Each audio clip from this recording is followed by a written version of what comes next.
race fans, welcome to another edition of Glory Days Grill Turn 5 Turnaround. As you can see, we're with our 2009 points champion, Christian Looney, driver of the 9Q. Christian, how's it going, buddy? Good, good. Thanks for having me. I talked to you earlier coming down the road, said you were working on some tires, getting ready for practice at Eastside or possibly the Bridge this weekend. How do you feel about coming into the 2011 season? Looks like there's some pretty stiff competition, but you are a veteran in our series. You've been with us from day one. What do you bring to the table that's going to keep you at the top of the game? I got to be honest, I'm a little worried this year. Last year was a real eye-opener for us. We, of course, we're the 2009 champion, but 2010, we just got started off right off the bat on the wrong foot at Cumberland, and we were just behind for the rest of the year. You know, running against guys like Walker and, Alan Brannon and Bruce Kane and Joey, week in and week out, you got to be on your A game every week. You know, there's no laying back and slacking at all. You know, those guys are going to bring 100% every week, and that's where I think, not that we don't work hard, but, you look around our shop here compared to what those guys are, rolling in, and you look at Walker's new hauler, and here we are in an 85 Chevrolet, pulling an open trailer, and, we're just behind. I think we have the skills and the talent to get up there and run with those guys. We just need to work a little harder to do that. Now, I know that you guys upgraded your chassis this year. Was that something that was planned last year as some of the bad luck come out, or was this something kind of the spur of the moment? Yes and no. There was nothing wrong with the chassis we had. We're just trying to stay current with what the guys are working with now. This will be our 5th season with Jim and his laser chassis. We normally go about 2 years. This will be our 3rd brand new chassis. So we'll usually run it 1 year, take it back to him, refurbish it, and then the next year we'll go ahead and trade it in and get the new one. Now, are you staying with your current motor package that you've had the last couple of years, or are you moving to someone else? Or? No, we're going to stick with J.J. Hall at Blue Ridge Motorsports and Machine. The car's in there now. He lets us use the shop in there. He tunes and tweaks on that thing all week long. He's always there at any time of night to give him a call to if we have a problem. He's got a nice shop in there that we can use. I don't see any reason to go anywhere else. Looking back on the 2009 season, when you came on board with us, what drew you to our series, and what keeps you coming back year after year, being that this is your 3rd year running with us? What originally drew me to it, I want to travel. That's, all of us out here. You might have some of the Saturday night guys that just want to go to Eastside or Winchester, but I'm one of those that want to travel. I want to go to Eldora and run the dream. I'm just out here having fun and trying to move up the ranks. That's what drew me to it. You've skyrocketed the series. It's awesome where it's at, and I'm glad we're a part of it. And it's a huge family. I know Walker talked in his interview that he had more fun last year than he's ever had racing.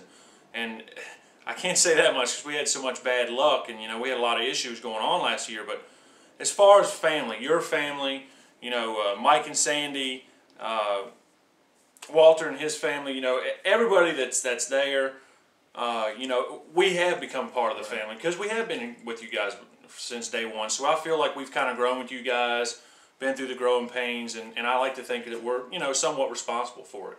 One of the things that I like about our series versus some of the bigger ones, and they have their place where they're at, but for us, each one of the people, whether you're a driver or a staff member, everybody is still a 9-to-5 person through the week, and I think that's what kind of separates us from some of the bigger late model series like the World of Outlaws and the Lucas Oil series.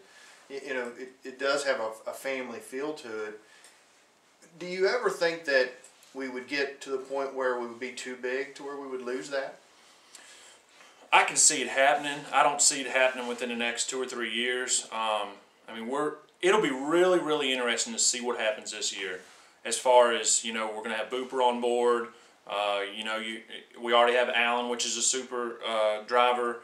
We're getting Wesley Bonebreak. Some of the other super drivers from the area.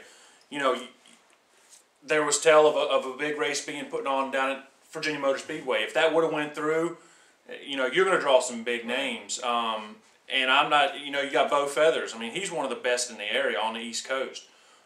And he's going to follow the whole series. Right. So, you got some big guns coming in. I could definitely see it, going in that direction. But for the time being, no, it's still the family-oriented, 9 to 5 weekday, weekend racer that gets to get out and travel a little bit. Well, a lot of the race fans always ask me, where do you want to see this series going? And for me personally, I don't want to see this thing get to where it's beyond what it is as far as being a limited budget, close to home type touring series, because I think that's what has the appeal to a lot of the fans, a lot of the promoters, and a lot of you guys.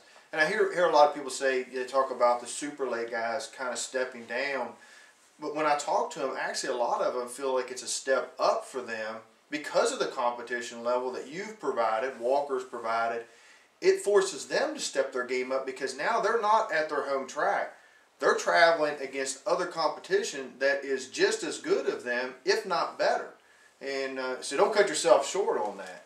But with that in mind, has the late model division, whether it's limited steel blocks or supers, have we outpriced ourselves compared to what we're racing for?